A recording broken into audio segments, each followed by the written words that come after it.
الحمد لله رب العالمين والصلاة والسلام على أشرف الأنبياء والمرسلين وعلى آله وأصحابه أجمعين.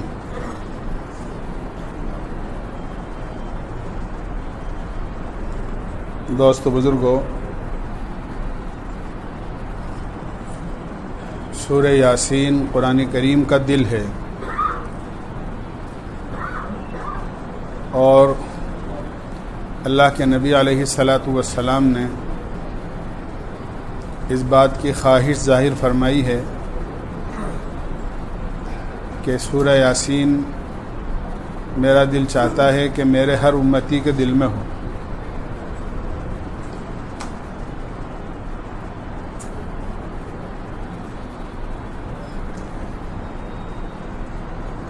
سورہ یاسین کے بہت سارے فضائل حدیث میں وارد ہوئے ہیں. اللہ کے نبی علیہ الصلاۃ والسلام نے ارشاد فرمایا، سورہ یاسین جس مقصد کے لیے پڑھی جاتی ہے اللہ تعالیٰ اس مقصد میں کامیابی عطا فرماتے ہیں.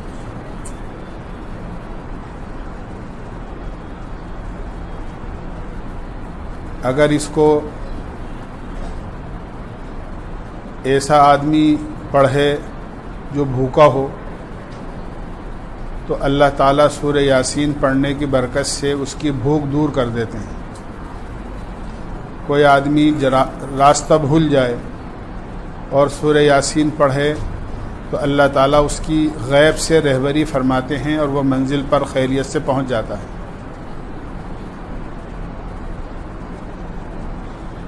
آپ نے فرمایا، سورہ یاسین اپنے مردوں پر پڑھا کرو. مردوں پر پڑھنے کا مطلب یہ ہے، ایک تو یہ ہے کہ جو اپنے مرحومین ہیں ان کو سورہ یاسین پڑھ کر ثواب پہنچایا کرو، اس لیے کہ ایک مرتبہ سورہ یاسین پڑھنے کا ثواب 10 قرآن کے برابر ہے. 10 قرآن کے برابر. دوسرا مطلب یہ ہے اپنے مردوں پر پڑھنے کا کہ اگر کوئی آدمی نزا کی حالت میں ہو، انتقال کا وقت قریب ہو اور جاکنی کا عالم ہو اور تکلیف ہو رہی ہو، تو اگر کوئی آدمی پاس میں بیٹھ کر سورہ یاسین کی تلاوت کرے تو اللہ اس کی روح کے نکلنے میں آسانی پیدا فرما دیتے. اسی طرح آپ نے فرمایا کہ اگر کسی عورت کے بچے کی پیدائش میں تکلیف ہو رہی ہو، درد ذہ ہو رہا ہو، اور اس کے قریب بیٹھ کر سورہ یاسین پڑھی جائے، اللہ تعالیٰ بچے کی ولادت میں آسانی پیدا فرما دیتے ہیں.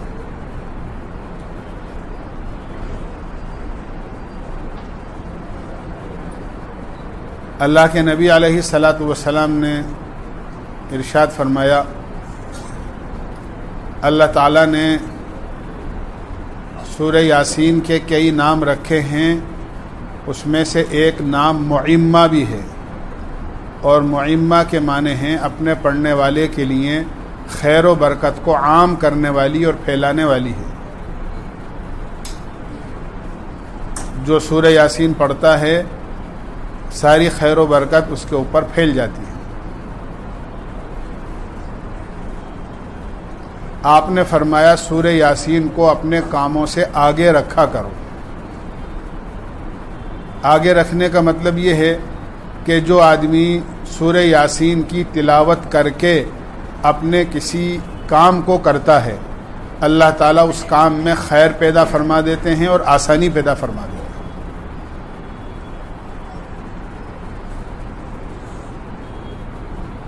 ایک روایت میں آتا ہے کہ جو آدمی جمعے کے دن سورہ یاسین اور سورہ صافات کی تلاوت کرے، جو اس کے بعد والی صورت ہے، اللہ تعالیٰ اس کے تمام گناہوں کو معاف کر دیتا ہے. ایک روایت میں آتا ہے کہ جو آدمی رات کو سورہ یاسین پڑھ کر سوتا ہے، اگر رات کو اس کی موت مقدر ہے اور انتقال ہو جائے تو اللہ تعالیٰ اس کو شہادت کا درجہ عطا فرماتے ہیں. اس لیے سورہ یاسین کے بہت فضائل ہیں. سورہ یاسین کو یاد کرنا چاہیے اور اس کے پڑھنے کا اہتمام کرنا چاہیے. دوسری چیز، رمضان المبارک کے 3 عشرے ہوتے ہیں. ایک عشرہ پہلے کا ہوتا ہے رحمت کا، اور دوسرا عشرہ مغفرت کا ہوتا ہے، اور تیسرا عشرہ آگ سے آزادی کا ہوتا ہے. اللہ کے نبی علیہ الصلاۃ والسلام کا معمول تھا کہ آپ رمضان المبارک کے آخر عشرے میں اعتکاف فرمایا کرتے تھے. ابھی اعتکاف میں 2 دن باقی ہیں. میں 2 دن پہلے اعتکاف کی بات اس لیے عرض کر رہا ہوں تاکہ جنہیں بیٹھنا ہے وہ فضائل کے استحضار کے ساتھ بیٹھیں، اور جن باتوں کا احتیاط رکھنا چاہیے ان باتوں کا احتیاط رکھیں. یہ بہت ضروری ہے، اس لیے کہ اعتکاف عبادت ہے، کوئی شوق پورا کرنے کی چیز نہیں ہے.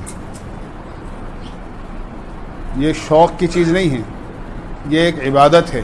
عبادت کو عبادت کے طریقے سے کیا جائے تو اس پر اجر و ثواب ہے، اور اگر شوق پورا کرنے کی نیت سے کیا جائے یا جذبے سے کیا جائے تو شوق پورا ہو جائے گا، عبادت نہیں بنے گی.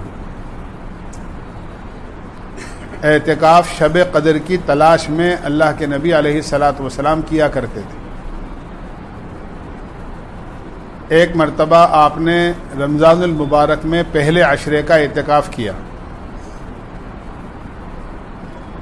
اس کے بعد آپ نے صحابہ سے فرمایا جو میرے ساتھ اعتکاف کر رہے ہیں دوسرے عشرے کا بھی کریں. صحابہ نے آپ کے ساتھ دوسرے عشرے کا بھی اعتکاف کیا. شب قدر کی علامتیں نہ پہلے عشرے میں آپ کو نظر آئیں نہ دوسرے عشرے میں نظر آئیں. پھر آپ نے فرمایا کہ جو لوگ میرے ساتھ مسجد میں اعتکاف کر رہے ہیں وہ لوگ آخر عشرے کا بھی اعتکاف کریں، اس لیے کہ مجھے بتایا گیا ہے کہ شب قدر رمضان المبارک کے آخر عشرے کی طاق راتوں میں ہے. طاق راتیں کہلاتی ہیں 21، 23، 25، 27 اور 29. یہ طاق راتیں کہلاتی ہیں. آپ نے شب قدر کی تلاش میں اعتکاف فرمایا. اعتکاف کے معنی ہیں آدمی دنیا مافیہا سے بالکل کٹ کر یکسو ہو کر اللہ کے گھر میں ایسے پڑ جائے جیسے کوئی کسی سخی کے دروازے پر فقیر چمٹ جاتا ہے. کسی کو کچھ لینا ہے، یا چھوٹے بچے اپنے ماں کے دامن سے چمٹ جاتے ہیں اور پیروں میں مچل جاتے ہیں اور ضد کرتے ہیں کہ مجھے تو یہ چیز آپ دلاؤ، میں تو لے کر رہوں گا. ماں باپ نہ چاہتے ہوئے بھی بچے کی اس ضد، لگن اور تڑپ کو دیکھ کر وہ چیز اسے دلا دیتے ہیں. اللہ تعالیٰ تو ایک ماں کے مقابلے میں 70 گنا زیادہ محبت رکھتا ہے. تو اللہ تعالیٰ کی چوکھٹ پر جب کوئی آ جاتا ہے تو گویا وہ علامت ہے اس بات کی کہ اس نے یہ طے کر لیا ہے کہ میں تو اپنی مغفرت کروا کر ہی جاؤں گا، اور میں تو اللہ کے خزانے سے کچھ لے کر ہی جاؤں گا. تو اللہ اس کو محروم نہیں کرتے. یاد رکھنا چاہیے کہ اعتکاف 3 قسم کا ہوتا ہے. ایک اعتکاف واجب ہوتا ہے. یہ وہ اعتکاف ہے جو آدمی نظر اور منت کا مانتا ہے. یعنی آدمی نے یہ اپنی زبان سے کہہ دیا کہ میرا فلاں کام ہو گیا تو میں 3 دن کا اعتکاف کروں گا، 5 دن کا اعتکاف کروں گا، 10 دن کا اعتکاف کروں گا. یہ بولا ہوا اعتکاف ہوتا ہے. جیسے آدمی روزے بول دیتا ہے، نماز بول دیتا ہے، فلاں کام ہو گیا تو اتنی رکعت پڑھوں گا، یا فلاں کام ہو گیا تو اتنے روپے صدقہ کروں گا. ایسے ہی اعتکاف کی نیت نظر اور منت ہوتی ہے کہ آدمی نے اپنے کام کے لیے یہ موقوف کر دیا کہ اگر میرا فلاں کام ہو گیا تو میں اتنے دن کا اعتکاف کروں گا. یہ اعتکاف واجب ہے. کام ہو جانے پر اعتکاف کرنا ضروری اور واجب ہے جتنے دن کا اس نے بولا ہے. ایسے اعتکاف کے لیے ضروری ہے کہ آدمی 3 دن کا اعتکاف بولا ہے تو 3 دن، 5 دن کا بولا ہے تو 5 دن، 10 دن کا بولا ہے تو 10 دن اعتکاف کرے، اور روزے کے ساتھ کرے، بغیر روزے کے اعتکاف واجب نہیں ہوتا، چاہے وہ کسی موسم میں بھی کرے، کسی بھی مہینے میں کرے۔ ایک اعتکاف ہوتا ہے جو نفلی ہوتا ہے، نفلی اعتکاف کے لیے کوئی شرط نہیں ہے۔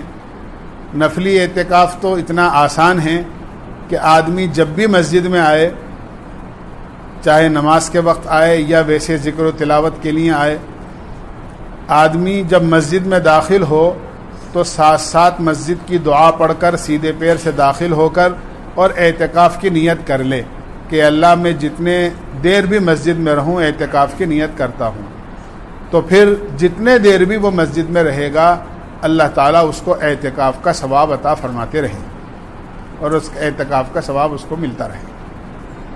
یہ نفلی اعتکاف ہے۔ ایک ہوتا ہے اعتکاف جو سنت مؤکدہ علی الکفایہ ہے۔ سنت مؤکدہ علی الکفایہ کا مطلب یہ ہے کہ محلے والوں پر، بستی والوں پر، گاؤں والوں پر، کسی علاقے والوں پر، سب پر رمضان المبارک کے اخیر عشرے کا اعتکاف سنت مؤکدہ ہے۔ علی الکفایہ کا مطلب یہ ہے کہ اگر چند لوگ پورے محلے میں سے اعتکاف کر لیتے ہیں مسجد میں، 1-2 یا پوری بستی میں 1-2 آدمی اعتکاف کر لیتے ہیں تو سنت سب کی طرف سے ادا ہو جاتی ہے۔ لیکن پوری بستی میں کسی نے بھی اعتکاف نہیں کیا یا پورے محلے میں مسجد میں کوئی بھی اعتکاف میں نہیں بیٹھا، تو ایسے آدمی کے یعنی ایسی جگہ سنت کو چھوڑنے کا جو گناہ ہوگا وہ سب کے سر پر ہوگا، پوری بستی والوں پر سنت کے چھوڑنے کا گناہ ہوگا اگر کوئی بھی اعتکاف میں نہیں بیٹھا۔ اس لیے رمضان المبارک کا اعتکاف اہتمام سے کرنا چاہیے۔ بہت بڑی سعادت کی بات ہے۔ میں نے عرض کیا اللہ کے نبی علیہ الصلاۃ والسلام نے رمضان المبارک کے اخیر عشرے کا اعتکاف اہتمام کے ساتھ کیا ہے، اہتمام کے ساتھ۔ ایک مرتبہ فتح مکہ کے موقع پر چونکہ آپ سفر میں تھے اس لیے آپ اعتکاف نہیں کر سکے، تو آپ نے اس سے اگلے سال 20 دن کا اعتکاف کیا، 20 دن کا اعتکاف کیا کہ بھئی گزشتہ سال 10 دن رہ گئے تھے نہیں کیا تھا، تو 10 دن وہ اس کی قضا اور 10 دن اس سال کے، اس طرح آپ نے 20 دن کا اعتکاف کیا، یعنی آپ نے گزشتہ سال کی قضا کی۔ اس سے پتہ چلتا ہے کہ اللہ کے نبی کو اعتکاف کا کتنا اہتمام تھا۔ حدیث پاک میں آتا ہے اللہ کے نبی علیہ الصلاۃ والسلام نے ارشاد فرمایا، جو آدمی رمضان المبارک میں اخیر عشرے کا اعتکاف کرتا ہے، آخری 10 دن کا اعتکاف کرتا ہے، اللہ تعالیٰ اس کو 2 مقبول حج اور 2 مقبول عمروں کا ثواب عطا فرماتے ہیں، 2 مقبول حج اور 2 مقبول عمروں کا ثواب عطا فرماتے ہیں۔ حضرت ابن عباس رضی اللہ عنہ کی حدیث مشہور ہے کہ اللہ کے نبی علیہ الصلاۃ والسلام کی مسجد میں، مسجد نبوی میں وہ اعتکاف میں تھے، ایک آدمی آیا اور آ کر آپ کی خدمت میں پاس میں بیٹھ گیا۔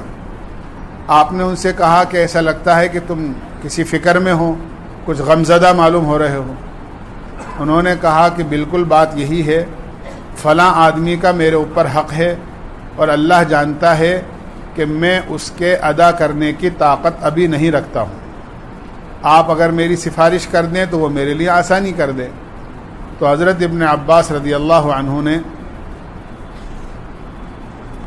جلدی سے اپنے جوتے لیے اور جوتے لے کر مسجد سے باہر نکل گئے کہ آؤ چلو میں تمہاری سفارش کر دیتا ہوں۔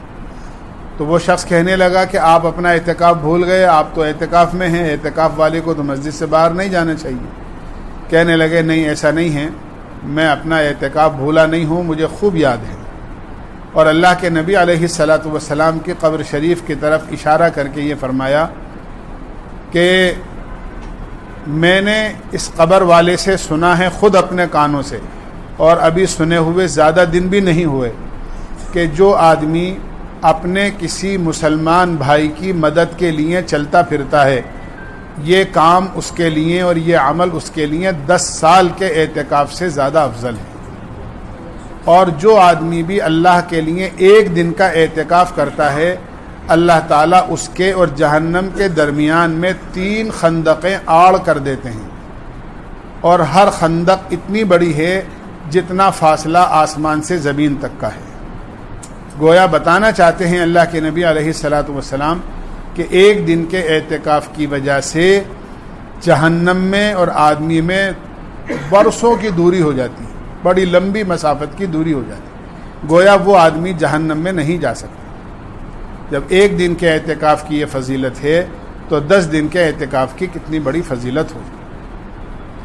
اس لیے اعتکاف کا اہتمام کرنا چاہیے۔ اعتکاف کون لوگ کریں؟ سمجھدار، سنجیدہ، اللہ سے لو لگانے والے، دنیا مافیہا سے کٹ کر اللہ کی طرف رجوع ہونے والے ایسے لوگوں کو اعتکاف کرنا چاہیے۔ اسی لیے اعتکاف میں مسجد سے باہر صرف 2 ضرورتوں کی وجہ سے آدمی جا سکتا ہے۔ اس کے علاوہ اعتکاف کرنے والے کا مسجد سے باہر جانا ہرگز جائز نہیں ہے، اس کا اعتکاف ٹوٹ جاتا ہے۔ یا تو طبعی ضرورت ہو، انسانی ضرورت، پیشاب کی حاجت ہو گئی تو جائے گا، یا استنجے کی حاجت ہو گئی تو جائے گا، اس کو وضو کرنا ہے تو جائے گا۔ یہ بشری ضرورتیں کہلاتی ہیں، طبعی ضرورت کہلاتی ہیں۔ ایک ضرورت ہوتی ہے شرعی، کسی شرعی ضرورت کی وجہ سے، یعنی گویا آدمی نے ایسی مسجد میں اعتکاف کیا جہاں پر 5 وقت کی نماز تو ہوتی ہے لیکن جمعہ نہیں ہوتا، تو معتکف اپنا جمعہ پڑھنے کے لیے دوسری مسجد میں جا سکتا ہے اگر وہاں جمعہ نہیں ہوتا۔ یہ شرعی ضرورت ہو گئی، مثال دی ہے میں نے۔ تو یا تو آدمی بشری ضرورت کی وجہ سے یا آدمی اپنی شرعی ضرورت کی وجہ سے نکل سکتا ہے۔ اس کے علاوہ معتکف کا مسجد سے باہر نکلنا بالکل جائز نہیں ہے۔ رمضان المبارک کے اخیر عشرے کے اعتکاف کا مطلب یہ ہے کہ 20ویں روزے کو عصر کی نماز کے بعد سورج غروب ہونے سے پہلے آدمی مسجد کے اندر اعتکاف کی نیت سے داخل ہو جائے، اور جب تک معقول طریقے سے عید کا چاند دکھنے کی اطلاع اور اعلان نہ ہو جائے اس وقت تک آدمی مسجد سے باہر نہ جائے اور اپنا اعتکاف ختم نہ کرے۔ سمجھ لینا میں جو بات عرض کر رہا ہوں، جو آدمی 20 تاریخ کو عصر کی نماز کے بعد سورج ڈوبنے سے پہلے رمضان المبارک کے اخیر عشرے کی نیت کر کے اعتکاف کی مسجد میں آیا، اسی آدمی کا اعتکاف ہوگا، اور چاند کی خبر سننے کے بعد یا چاند دکھنے کے بعد اس کا اعتکاف پورا ہوگا اور وہ اپنی مسجد یہاں سے جائے گا۔ جو آدمی مغرب کی اذان کے بعد آیا، یا 20ویں روزے کو رات کو تراویح میں آیا، یا 21ویں دن آیا، اس کا نفلی اعتکاف ہوگا، رمضان المبارک کے اخیر عشرے کا اعتکاف نہیں ہوگا۔ اس لیے کہ سورج ڈوبتے ہی 20 تاریخ کو رات شروع ہو جاتی ہے، اور رات شروع ہو جاتی ہے تو گویا آخر عشرہ شروع ہو جاتا ہے۔ اس لیے اس سے پہلے رمضان المبارک کے اخیر عشرے کے اعتکاف کی نیت کر کے مسجد میں آنا ضروری ہے۔ اعتکاف کی نیت صرف اتنا کہہ لینا کافی ہے کہ اللہ میں نے تیری رضا کے لیے رمضان کے اخیر عشرے کی یا آخر 10 دن کے اعتکاف کی نیت کی ہے، اور اس نیت سے میں تیری گھر میں آیا ہوں، بس اس کا اعتکاف کی نیت ہو گئی۔ اب جب تک چاند نہیں دیکھے گا اس کا اعتکاف جاری رہے گا۔ اعتکاف کرنے والا مسجد میں جس حال میں بھی ہوتا ہے، وہ کھا رہا ہو، پی رہا ہو، اپنی ضرورت پوری کر رہا ہو، یہاں تک کہ اگر وہ آرام بھی کر رہا ہے، سو بھی رہا ہے، تو یہ سویا ہوا اعتکاف کرنے والا بھی جو مسجد میں اعتکاف کی نیت سے آیا ہے، تو سوتا ہوا بھی عبادت کے اندر مشغول کہلائے گا اللہ کے یہاں۔ یہ سو رہا ہے لیکن اللہ کے یہاں اس کا سونا بھی عبادت میں لکھا جاتا ہے۔ اس لیے عبادت، بلکہ بہت ساری ایسی نیکیاں جو دوسرے لوگ مسجد سے باہر جا کر کرتے ہیں، اعتکاف کرنے والا چونکہ اپنے اعتکاف کی وجہ سے ان کو باہر جا کر نہیں کر سکتا، اللہ تعالیٰ بغیر کیے ہوئے اس کو مسجد میں ثواب عطا فرما دے۔ مثلا کوئی بیمار ہو گیا تو جو اعتکاف نہیں کر رہا ہے وہ تو عیادت کرنے اور بیمار پرسی کرنے جا سکتا ہے۔ کوئی آدمی بیمار ہو گیا، اس کی بیمار پرسی کرنے جائے گا تو بہت بڑا اجر و ثواب ہے۔ حدیث میں آتا ہے اگر کوئی کسی کی بیمار پرسی کرنے صبح جائے تو شام تک، اور شام کو جائے تو صبح تک 70,000 فرشتے اس کے لیے دعائیں مغفرت کرتے ہیں۔ یہ نہیں جا سکتا، اللہ اس کو بغیر جائے ثواب عطا فرمائے۔ اسی طرح کسی کا انتقال ہو گیا، لہذا جو اعتکاف میں نہیں ہیں وہ جنازے میں شریک ہوتے ہیں، نماز پڑھتے ہیں، دفن میں شریک ہوتے ہیں، یا اپنے اعتکاف کی وجہ سے نہیں جا سکتا، اللہ تعالیٰ اس کو بغیر جائے ہوئے اس کا ثواب عطا فرما دیتے ہیں۔ اس لیے اعتکاف کرنے والا مسلسل نیکی میں لکھا جاتا ہے، اور اس کا ہر عمل اللہ کے یہاں عبادت میں لکھا جاتا ہے۔ تو عرض میں نے کیا، سنجیدہ سمجھدار قسم کے لوگ جو اللہ سے لو لگا سکیں، ایسے لوگوں کو اعتکاف کرنا چاہیے۔ ایسے نوجوان جو یہاں پر منڈلیاں بنا بنا کر موبائل دیکھیں یا آپس میں باتیں کریں یا ہنسی مذاق کریں، کوئی دوسری منزل میں، کوئی تیسری منزل میں، کوئی یہاں پر، ایسے لوگوں کے اعتکاف سے انہیں کوئی فائدہ نہیں ہوگا۔ آپ نے دیکھا ہوگا کہ پہلے یا بعض مسجدوں کے اندر اعتکاف میں لوگ پردہ لگا کر رہتے تھے۔ یہ پردہ کوئی آرام کرنے کے لیے نہیں ہوتا تھا، بلکہ یہ پردہ اس لیے ہوتا تھا کہ اگر مسجد میں دوسرے کام ہو رہے ہیں تو وہ ہوتے رہیں، اور اعتکاف کرنے والا یکسوئی کے ساتھ نماز پڑھ رہا ہے، دعا مانگ رہا ہے، تلاوت کر رہا ہے، تو اس کی تلاوت میں، اس کی دعا میں، اس کی نماز میں مسجد کے دوسرے کاموں کی وجہ سے خلل پیدا نہ ہو، اور بالکل یکسوئی کے ساتھ یہ اپنی عبادت کر سکے۔ یہ آرام کرنے کے لیے نہیں ہوتا پردہ، اس لیے ہمارے یہاں پردہ نہیں لگاتے ہیں۔ تو جب آپ دیکھیں کہ اس کو اتنا یکسو ہو کر عبادت میں مشغول ہونا چاہیے، تو پھر ایک دوسرے کے ساتھ ملنا، ہنسی مذاق کرنا، باتیں کرنا، یہ کیسے مناسب ہوگا اعتکاف کرنے والوں کے؟ یا پھر چھوٹے چھوٹے بچے شوق کے اندر اعتکاف میں بیٹھ جاتے ہیں۔ بچے تو ابھی جو نابالغ ہیں وہ تو ابھی اس قابل ہیں کہ بھئی وہ دینی تعلیم حاصل کریں، مدرسے میں جائیں، اسکول میں جائیں، اسی طرح وہ اپنے ماں باپ کی زیر نگرانی رہیں وہاں پر۔ یہ تو بڑے لوگوں کا کام ہے، ان پر تو بھی نمازی فرض نہیں ہے، تو اعتکاف کہاں سے ضروری ہوتا؟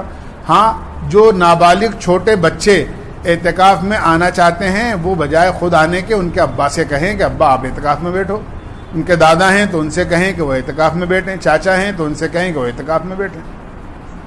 اس لیے میں نے عرض کیا، سنجیدہ سمجھدار قسم کے لوگوں کو اعتکاف میں بٹھانا چاہیے۔ ایسے ہی بعض لوگ یہ کرتے ہیں کہ بھئی ہم تو رہے کاروباری لوگ، ہم تو رہے مشغول، لہذا ہم لوگ تو اعتکاف میں بیٹھ نہیں سکتے۔ اب محلے میں مسجد میں کوئی اعتکاف میں بیٹھنے والا نہیں ہے تو بیچارہ کسی غریب کو، کوئی بیچارہ مزدور ہے، کوئی کسی کی نوکری نہیں ہے، کوئی بیچارہ پریشان حال ہے، اس کو تیار کرتے ہیں اس بات پر کہ بھائی تو اعتکاف میں بیٹھ جا، انشاءاللہ تیری اچھی خاصی خدمت ہم کر دیں گے۔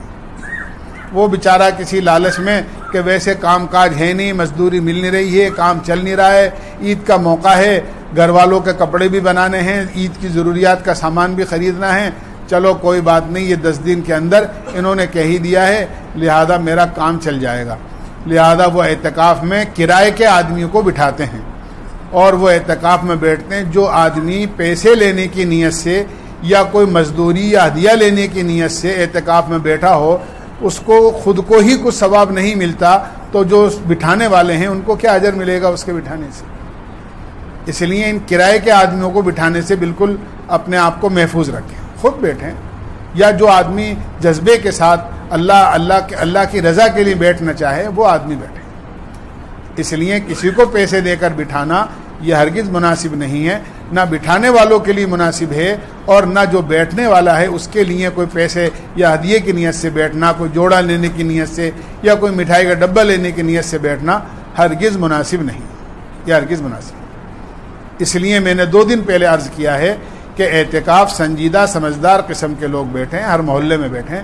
اعتکاف کے لیے مکہ مکرمہ سب سے افضل جگہ ہے۔ اللہ کسی کو یہ سعادت دے دے کہ مکہ مکرمہ میں عمرے کے لیے گیا اور وہاں اعتکاف کر لے، پھر اس کے بعد مسجد نبوی ہے، پھر اس کے بعد بیت المقدس کا مقام ہے، اس کے بعد شہر کی جامع مسجد ہے کہ وہ جب عام نمازوں کا ثواب بھی وہاں 500 نمازوں کے برابر ہے، تو اعتکاف کا ثواب بھی وہاں بہت زیادہ ہے۔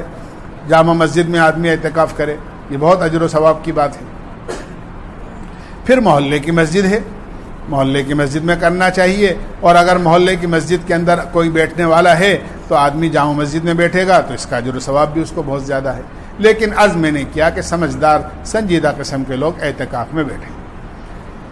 اسی طرح مرد جس طرح اعتکاف کرتے ہیں، عورتوں کے لیے تو مردوں کے مقابلے میں اعتکاف بہت آسان ہے۔ میں عرض کرتا رہتا ہوں اور کئی دفعہ کیا ہے، صحابہ کرام کے ہاں گھروں میں ایک مخصوص جگہ ایسی ہوتی تھی جو ان کی عبادت گاہ ہوتی تھی، ان کی گھر کی مسجد ہوتی تھی، جس کسی کو بھی عبادت، نماز، قرآن تلاوت، دعا مانگنی ہوتی تھی اس جگہ آ کر اپنی عبادت یکسوئی کے ساتھ کر لیا کرتا تھا۔ لہٰذا اگر کسی نے اپنے گھر کے اندر ایسی کوئی مخصوص جگہ یا مخصوص کمرہ بنا رکھا ہے جو عبادت کے لیے ہے کہ بھئی جس کو نماز، دعا مانگنی ہے، قرآن پڑھنا ہے، وہ یہاں آ کر پڑھ لے، تو وہ گھر کی مسجد ہے، وہاں پر مستورات اعتکاف کی نیت سے بیٹھ جائیں، اور بیٹھنے کے بعد جو ہے وہ اپنے 10 دن پورے کریں اعتکاف کی۔ انشاءاللہ ان کو گھر بیٹھے بہت بڑا جو اجر و ثواب مردوں کے لیے ہیں وہی اجر و ثواب مستورات کے لیے اپنے گھر میں، ان کو کہیں جانے کی ضرورت ہی نہیں ہے، وہ اپنے گھر کے اندر۔ اگر کوئی عبادت کے لیے جگہ گھر میں نہیں ہے تو اپنا کوئی چھوٹا کمرہ یا کوئی بڑے کمرے کا کوئی مخصوص کونا اپنے لیے تجویز کر لیں، اور وہاں پر وہ اپنا اعتکاف کی نیت سے وہ پردہ لگا لیں، یا اپنی حد متعین کر لیں کہ بھئی وہ اعتکاف کی نیت سے وہ گویا کہ ان کی مسجد ہے۔